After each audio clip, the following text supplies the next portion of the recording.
Welcome back to the Knight Report podcast, and I'm your host, Richie O'Leary, and today I'm joined by the Knight Report's very own Alec Krauthamel.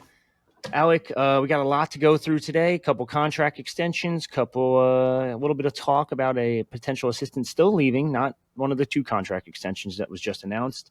We'll talk some Rutgers basketball, and Drew Lascari ends up leaving. So a lot of movement on this coaching staff, and not just movement, but contract talk, I guess, too. But before that, we are sponsored, as always, by Knight and Day Apparel. Hey, Rutgers fans, get ready to slam dunk your style with Knight and Day Apparel. Cheer on your Scarlet Knights this basketball season, our exclusive Rutgers gear. From trend-setting designs to lifestyle garments, we've got everything you need to support your team in comfort and flair. Stand out in the crowd and show your passion for Rutgers basketball with designs that celebrate every dribble, dunk, and victory. Go Knights. Use the promo code Rutgers Rivals for 10% off any purchase there. We are also sponsored by Bet Online. Bet Online is the world's most trusted betting platform and your number one source for online betting in 2025. Whether you're a seasoned fan or a first-time bettor, Bet Online is the ultimate game day companion with the largest selection of odds from everything from NBA to college basketball to the NHL and UFC. Bet Online continues to be your number one sports betting source. From every three-pointer to hat trick, BetOnline has you covered with odds, stats, and more for every game, every play, and every win. BetOnline, the game starts here.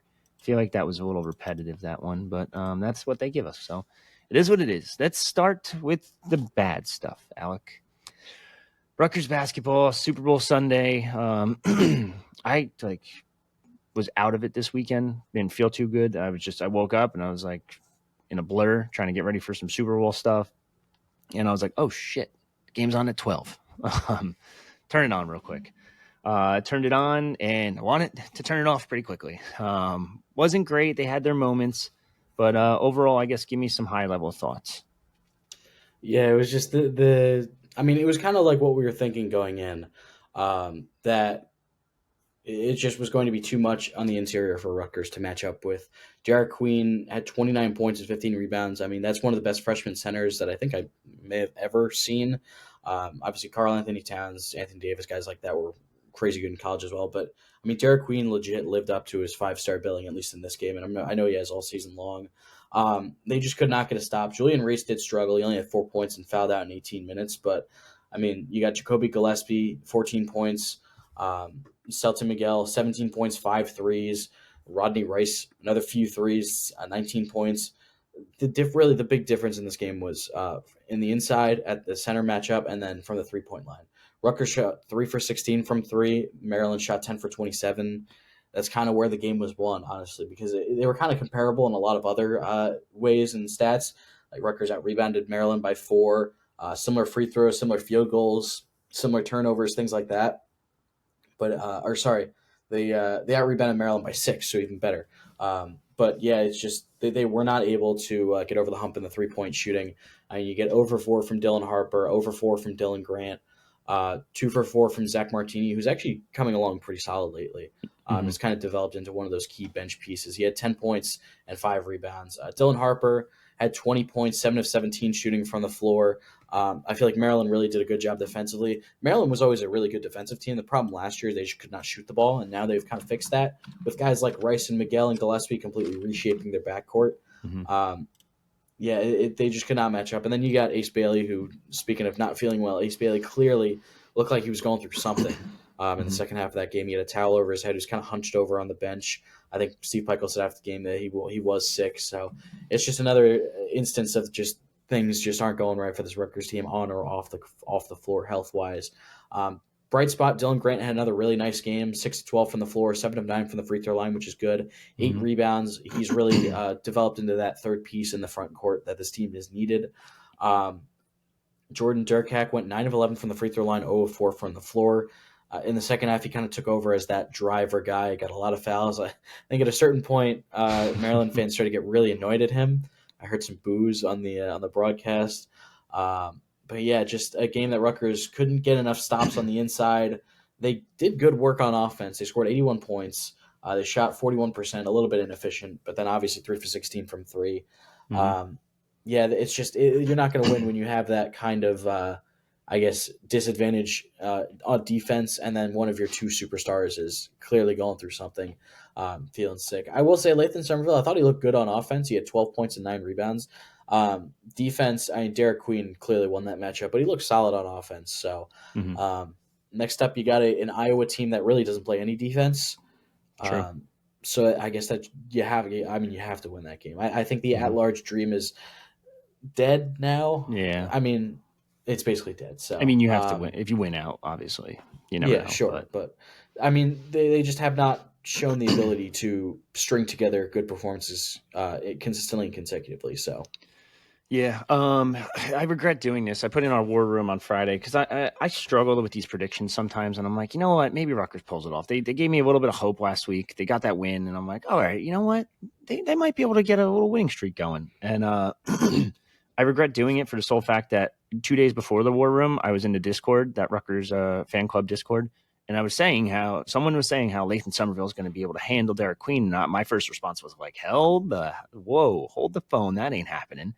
And I was pretty spot on early on in the week. And then for some reason, Friday, I panicked Friday morning, right in the war room. And I'm like, damn, Rutgers going to win. Prediction. I'm like, shit. Like, why'd I say that? Like, bad idea. yeah, the So, crystal ball this week was not your friend, but we'll yeah, get no, into a we'll little bit get more to of that that as other well. part. Yeah. That one I have a defense for. This one I have no defense for. But I've said it. When you have that team like with Derek Queen, who's just unstoppable, and I mean, what? You gave up double digits to 4 of their 5 starters. Like, that's it. When you don't have Ace Bailey, and that's been the moral of the story, actually, of the season. Hey, if we had Dylan Harper, we would have won that game. Hey, if we had Ace Bailey, we would have won that game. And it's like, you haven't, Yeah, because you can combine the ankle, the flu, the neurovirus, this, that. There's everything that could have went wrong this season has went wrong. The lack of offense early on, the lack of a Dylan Grant type early on. You have Dylan Grant out there versus Kennesaw State, you might even win, to be honest with you.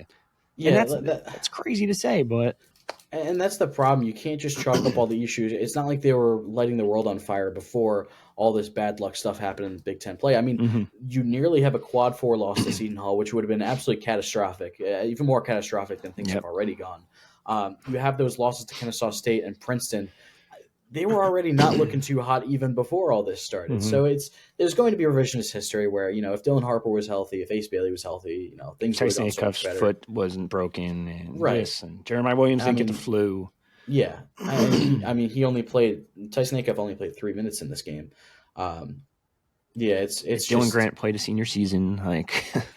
yeah, that's the other thing. It's just I see people always say, like, why didn't he start day one? And that's the response. I mean, he didn't play senior year of basketball, so he probably wasn't ready to play. Now, Yeah. should he have gotten some run in some of those games against the Merrimacs or the Wagners or whatever, 100%. to kind of get his feet wet? I think he should have. I don't know if the staff's plan was for him to play at all this season, but that obviously changed. Yeah. There was one other point that I was going to make. Bryce Dortch kind of struggled again. He only played 2 minutes and had 2 fouls. I just don't think he's set up in the right role, at least defensively. Like, putting him at the 4 or the 5, especially against this team, and we've seen him at the 4/5, where you have Martini you kind of have like 2 bigs with Dortch and Martini. It's just not the best environment for him to grow defensively without fouling, and we've seen him struggle with that lately. So yeah, it's a tough one. I mean, this game specifically showed why Bryce Dortch was redshirting in the first place. He's too skinny. He needs to get better.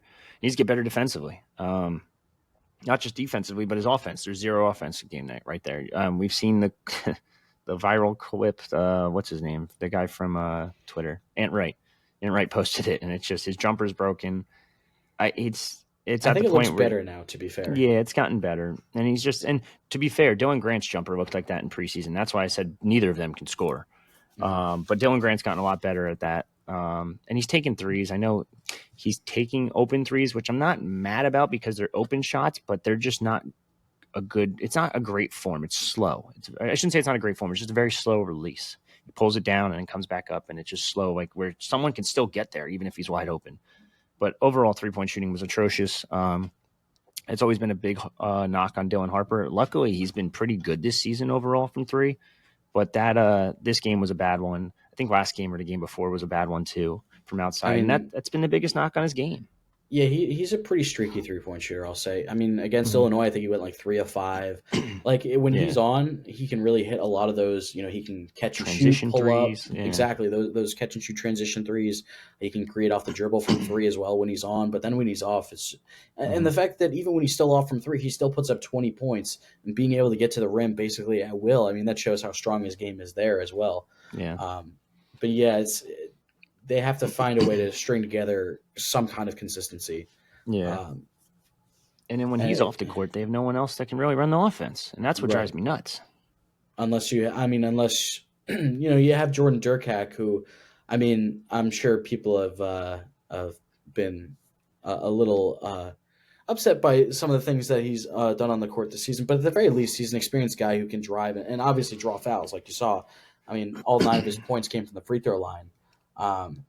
I'm not mad about his attacking the rim ability. It's everything else. He's trying to force shit. He's just shooting dumb shots and just missing every attempt, basically. And then you put Jermichael Davis out there, and he's doing the same exact fucking thing.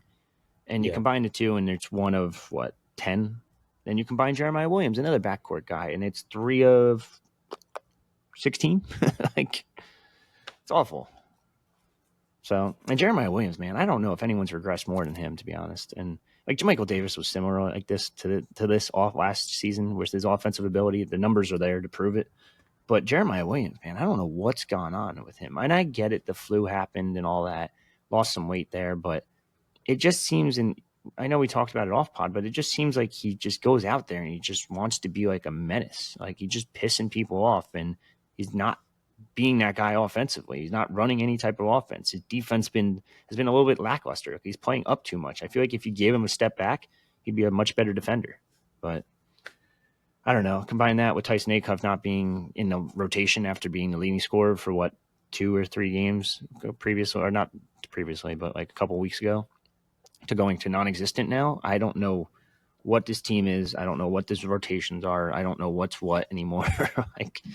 It's just you got to pray that somehow you win the Big Ten tournament at this point, and that's otherwise you're probably headed to Vegas in that new Fox Big Ten, whatever the hell it is. Vegas for the second time in a season. I'm sure some Rutgers fans wouldn't be too upset. Well, the fact that they're in the college basketball crown and not the NCAA tournament would be pretty upsetting. But I feel like being in the going to Vegas for the second time in 3 or 4 months wouldn't be the worst thing in the world. No, never. The problem is I don't understand the timing of that tournament. I don't understand why it starts on March 31st. I think that's right after the Elite Eight. Oh, that's it's like it starts that late. Yeah, it starts. Well, let me just pull up the calendar. I mean, it starts.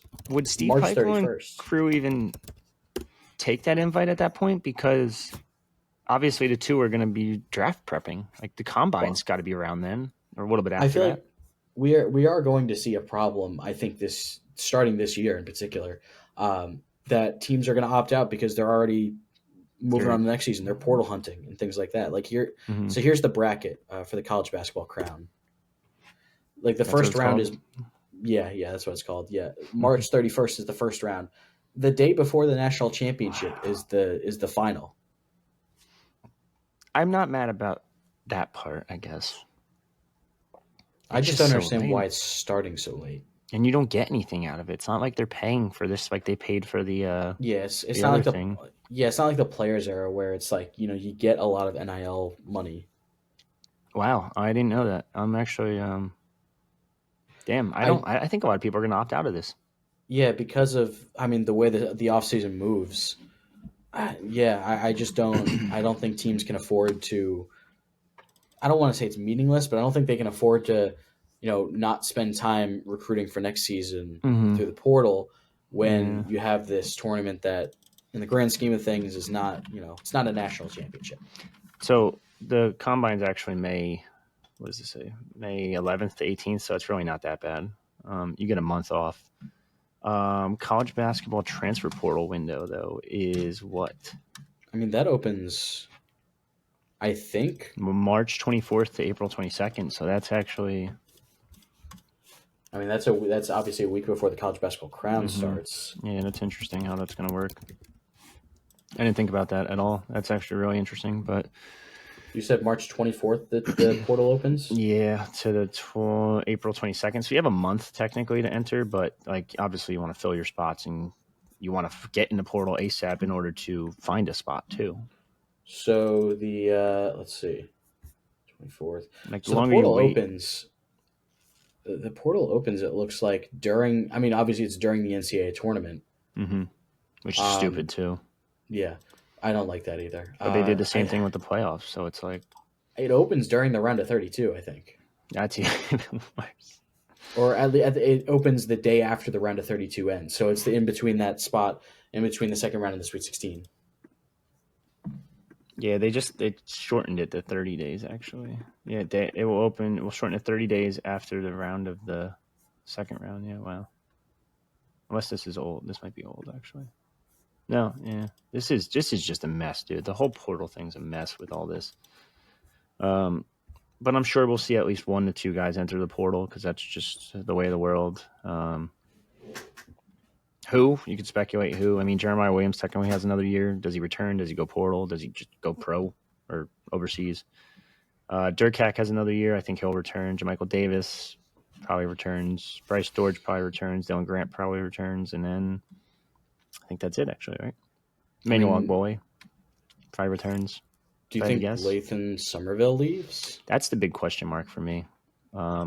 We know his recruitment in high school was all NIL related, so it's like I could see it. I could see him trying to get a bag, and I think, and I've said this before, like I think honestly he could thrive in the right system. I don't think that's this system, to be honest with you. I think he's I had don't disagree. moments, he's flashed, but I don't disagree, but I also don't think I feel like it wouldn't be a great idea to go in targeting a portal center after you already kind of swung and missed on some last year. When your only other center on the roster would be Javante Ware, who is I don't want to say he's he's not terrible, but he's a true freshman center, which is we've already seen this year kind of hard to adjust to, especially on both ends in Pikel's system as well. yeah. So I feel like they kind of have to, at the very least, want to bring him back and invest in bringing him back. Yeah, I'm sure they want to bring him back. The question is, does he want to come back? Well, Especially yeah, that's with fair. if Emmanuel Ogbole is healthy.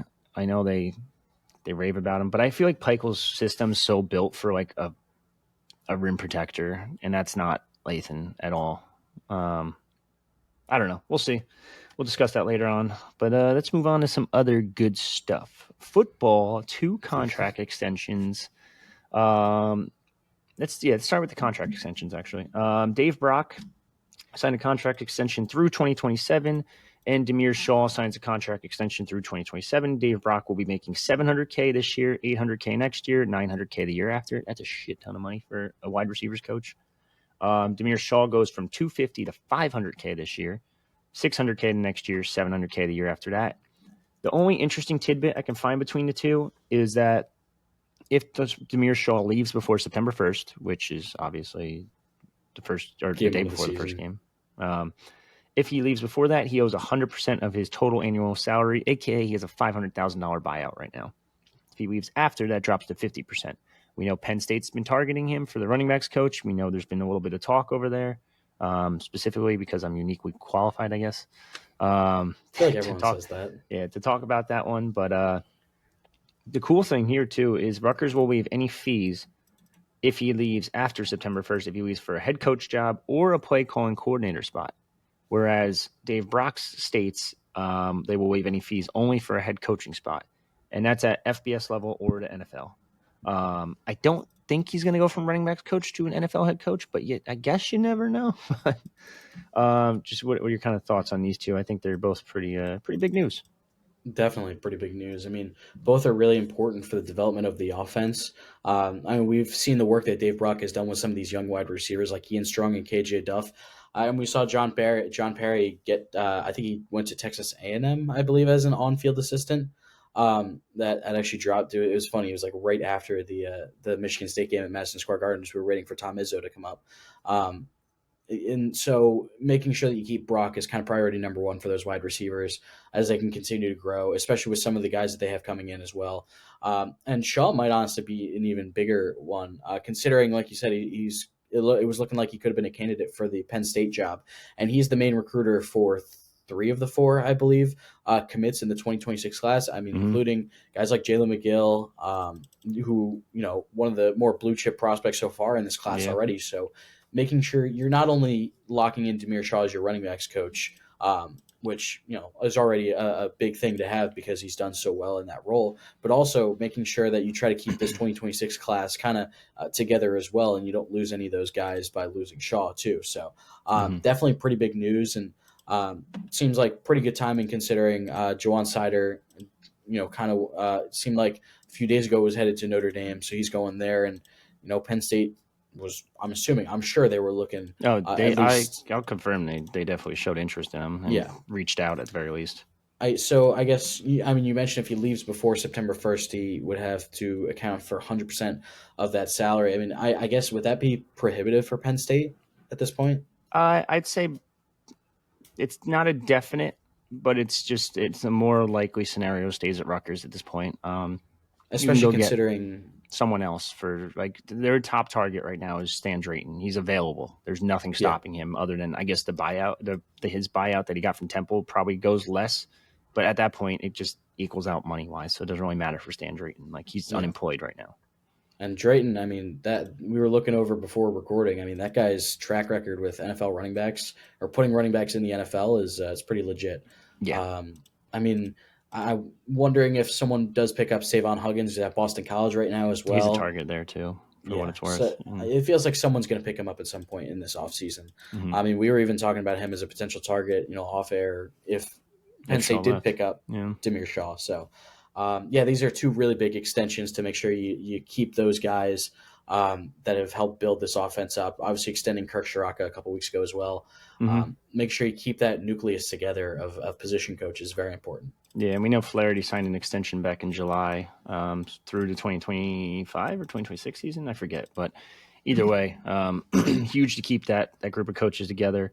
Savon Huggins, speaking a little bit about that, kind of Rutgers related. New Jersey Coaches Clinic was last weekend. Greg Schiano raved about Savon Huggins. Mind you, Savon was in the room at the time, so it's kind of like a little like, hey, I know you're here, I'm going to just shout you out real quick type moment.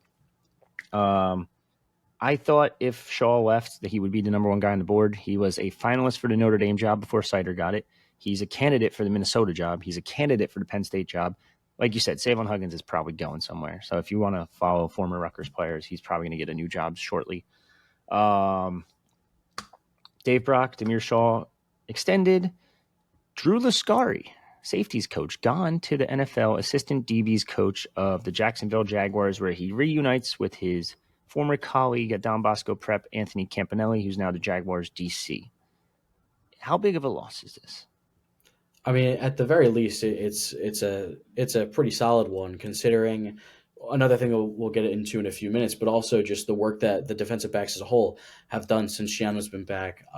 He's done a really good job with them, honestly. Guys like Flip Dixon, guys like Shaquan Loyal, guys like, even though he didn't have the best year this year, Desmond Igbinosun, even a guy like Kaj Sanders is a true freshman breaking out in that starting role, setting himself up pretty well next year or this coming year for that as well. So it's definitely a pretty big loss, and it's going to be interesting to see who they replace him with. Yeah. Whether, I guess we can just get into it right now, whether Mark Orphey, stays at Rutgers or goes elsewhere. Even before that, I think they're just going to promote within for safeties. If I had to guess, it makes too much sense to put Rob Smith in that role. He's been a DB's coach before. He knows safeties. Like, it just, you can't give him just a co-DC title, in my opinion. I guess you could, but you might as well just give him the safeties job. That would make sense.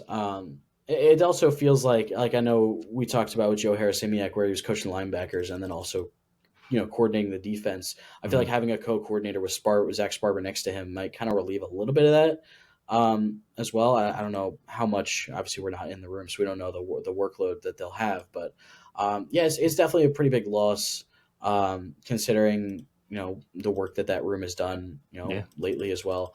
Flip Dixon's probably going to, at the very least, get an undrafted free agent contract at some point this offseason. So, it's like you said, I wouldn't be surprised if they promote Rob Smith. It makes, like you said, it makes too much sense.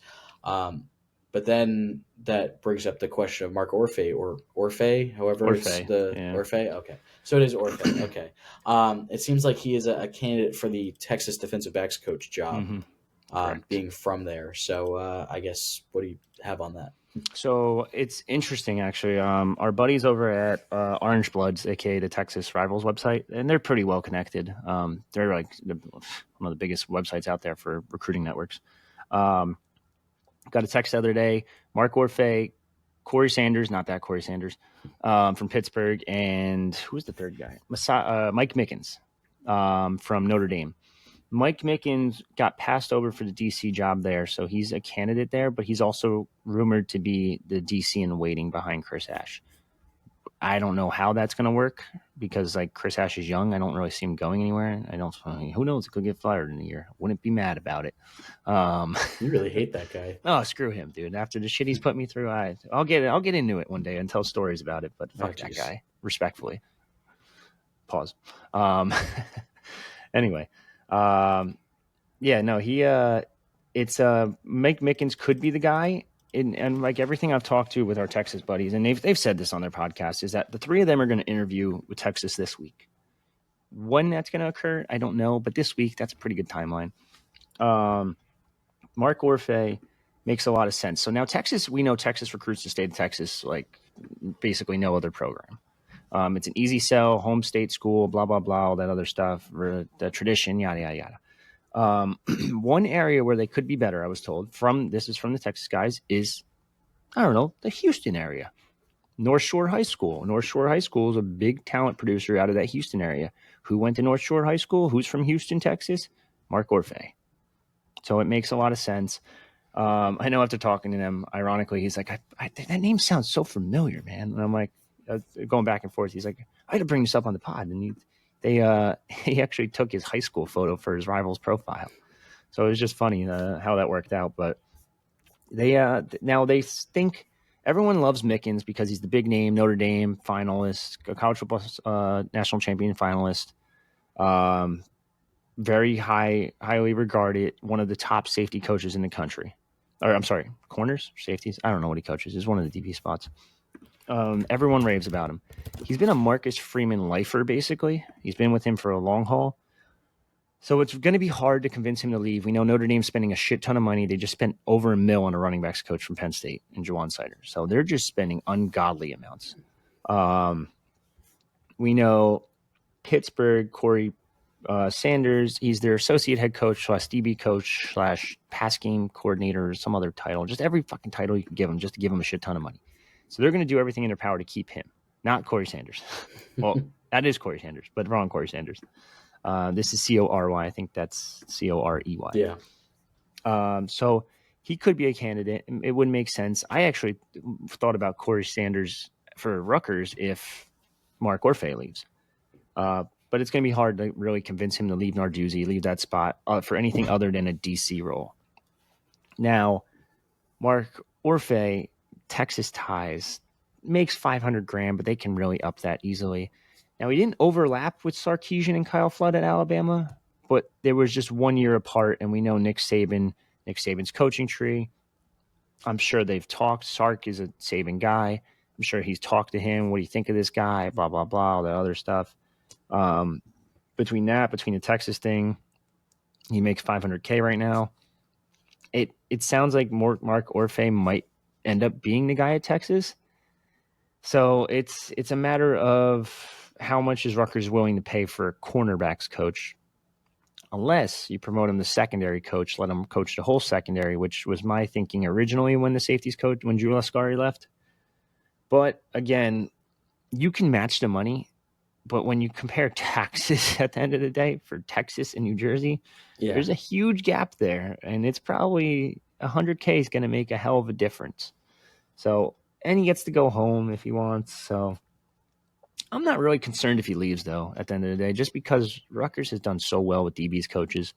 Even the Drew Lascari hire, I questioned it a little bit because he was a quarterbacks coach at Rutgers, and then they promoted him to safeties coach. And I'm like, what the fuck? And that was a quarterbacks coach with obviously Chris Ash. Some survived the overhaul of the coaching staff, one of like two guys between him and Matt Hewitt, and then goes from QB, from an OC in high school to the wide receivers coach in high school, or wide receivers coach to OC in high school, to assistant QBs to assistant wide receivers to safeties. And I'm like, that's a little bit of a weird move. Worked out really well. So I'm not even going to question it anymore, obviously. It's in NFL now. Yeah, But and I mean, Shiano's a guy who has a proven track record with putting defensive backs in the NFL as well. mhm, So I feel like that could be a potential draw as well. And yeah, especially looking at promotions, Lascari and Orphey both, one goes to Texas and then the other goes to the NFL. I feel mhm, like that might be a potential draw to the job as well. Although we kind of thought this with the defensive coordinator spot. So, but at the same time, I agree. I'm not worried about who Shiano will hire if Orphey does leave because of that track record with defensive backs. yeah. So it is interesting. We'll have to wait and see what happens there. It's like you said, he's just been very good with DBs, so I'm not really too concerned. There's guys on staff too, like David Rowe makes a lot of sense to me if they do stay in house. Could even go after his brother, to be honest. A pass game coordinator and safeties coach down at South Florida right now. NFL ties, former DC experience. I mentioned him as a possible DC candidate. Trying to think who else. I don't even know. The Corey Sanders guy I mentioned. Who else? Trey Bell, New Jersey guy. Charlotte. Actually, ironically, was hired by Joe Harris-Simiak and left after a week because he got hired by Charlotte, and it's just payday after payday. Yeah, I mean, we'll break down if it comes to that. We'll break down a bunch of different names. Those are just some off the top of my head. But yeah, no, this is big news. I mean, something to monitor very closely. The other two contract extensions are pretty close. You have to monitor as well. Shaw getting extended is probably my favorite one of the day, just because, and you can see why Deke Collier just retweeted us on the Damiere Shaw contract extension. That's one guy that he recruited. Also, Dysere Carter. I know he's a wide receiver, not a running back. He's The very main close family with connections there. yeah, the family connection there. He coached his brother DeQuise Carter at Fordham, recruited him to Fordham. So family connection, and then of course Jalen McGill. We know he was the main recruiter there and sold him on Rutgers and Rutgers offense. So 4 stars, all for Damiere Shaw right now. I'd say he's probably your best recruiter at the moment. I don't think there's a question about it. I'm going to pat myself on the back a little bit because if you go back to our podcast when he was promoted or hired or whatever, I said he could develop into a Fran Brown like recruiter, and he's doing just that. So good job, Richie. I didn't realize he's only 30. Also, he's very. I Yeah. thought he was a little bit older, but he's very young. No, he's young. See, that's what I would be like if I was on the staff. I'm just saying, I'd be recruiting like that. I would have made every 30 under 30 list anyway. Besides the point. Before you blew out your coaching knee in high school. Yeah, I was going pro before that, man. I was the Jordan Durkak of South Amboy. 0 for 4, hit a couple free throws. I wasn't hitting 9 out of 11 free throws though. I'll tell you that much. I was putting up steals though and stuff like that, and rebounds. And the rest, not so much. But haven't you compared yourself to the Milwaukee Mag of your men's league? Yeah, it's not it's not important. Yeah, pretty much. That'd be pretty accurate. No offensive game, occasional 3, and it's like, holy shit, who's this guy? But yeah. Anyway, that's pretty much it. That's all we got for today, I think. Looking now, yeah, that's really it, right? You got anything else? I mean, yeah, basketball's back in action, like we talked about on Wednesday, or tomorrow, against Iowa. Women's basketball got a win over Purdue not yesterday, Sunday. They're back in action on Thursday at Iowa, which will be a tough game for them. But I hate that the league does stuff like that. It's so weird. The two teams that they play the same against team Iowa at Iowa. Yeah. This past weekend was the Metro Classic, Thursday, Friday, Saturday. That was a fun weekend. Watched a lot of basketball. It was fun, so that was good. I posted some standouts from Thursday and Friday on Twitter if you really want to go check those out from across the country. Durkak, baby. Aiden Durkak, man, that was a crazy game. La Lumiere, Darius Adams, Jalen Harrelson, 2 McDonald's All-Americans, 4 or 5 Division I commits, and Colonia comes back and stuns him. Durkak, I think, dropped 33 points, and then a day later drops 36 and 13 rebounds on Camden, although Camden won. That was a fun game, too. Another close one that came down to the wire. So, a lot of fun basketball from this past weekend. Awesome. So that's all we got for today. Some exciting news on the coaching front, some not so exciting news on the coaching front, some not so exciting news on the basketball front, but they could bounce back tomorrow. We'll have to just wait and see. I'm sure we'll have a pod after that game. Crystal ball was a tad cloudy this past week. You know what, dude? I forgot about that, but the coaching staff was set, to be clear, just to be clear. And then everything just fell apart because this guy's leaving. Technically, as of right now, it's still set. It's still correct, is it not? Lascari left, so not really. That one was, no one saw that one coming, to be fair. I didn't think he was going to leave for like an assistant DB's job, to be honest with you. But I get it. NFL gig, you can't really turn it down. It's his first shot at it, so go for it. I don't know if you saw this. Might be his only shot. Who knows? Yeah, I don't know if you saw this, but the Jaguars TikTok made a video with Anthony Campanelli saying he's got to find. He's saying he's going to find any Italian spots that he can find in Jacksonville. Jeez, no, I did not see that. Let me see if I can pull it up. Yeah, and hopefully the volume doesn't blow it out because that happens sometimes. I also find it hilarious that like everyone's pulling up the video of him at Miami where he's like, "Ass whooping's a universal language," and it's like, if you guys think that's bad, man, you should see some of the other coaches in Jersey. But yeah, all right, let's see it. Let's see if this. There we go. All right. Let me know if it's too loud. We are definitely going to need some cutlets in the lunchroom. So I'm looking for a great red sauce joint here. And if anybody has any suggestions, I'd love to get them. But yeah, I'm definitely going to be frequenting the Italian American restaurant establishments. I'll be out searching as much as I can, as fast as I can. I mean, we are. Get Hard Knocks to Duval immediately. Yep, I agree. That would be hilarious. I don't blame him. I get it. Once you leave Jersey, it's just like all hell breaks loose. No, it's no. Like every time I go on vacation too, and I'm getting off topic here, but every time I go on vacation with the girlfriend, she's like, "Oh, let's go get an Italian restaurant." I'm like, "No, the hell are we doing? We're in Florida. No, like, absolutely not. Oh, you want to get pizza? No, I don't want that either." Yeah, no. Parents live in Delaware now, and it's just like I go down there once in a while, and I'm like, you guys want to get pizza? No. Like, let's get anything else. What are we talking about? Oh, you want to get a bagel? No. Like, yeah, just not the same. Bagels, pizza, and you know what it is? Chinese food too. Outside of New Jersey sucks. Like, really? Maybe New York's probably pretty good, but you can argue the same for bagels and pizza as well. But that's bagels, pizza, Italian food, Chinese food. It's something in the water. I don't know what it is. The water. All right, getting too off topic here, but not really. Actually, it's a New Jersey podcast, Rutgers podcast, whatever. Exactly. Anyway, so that's another episode of the Knight Report podcast. Signing off.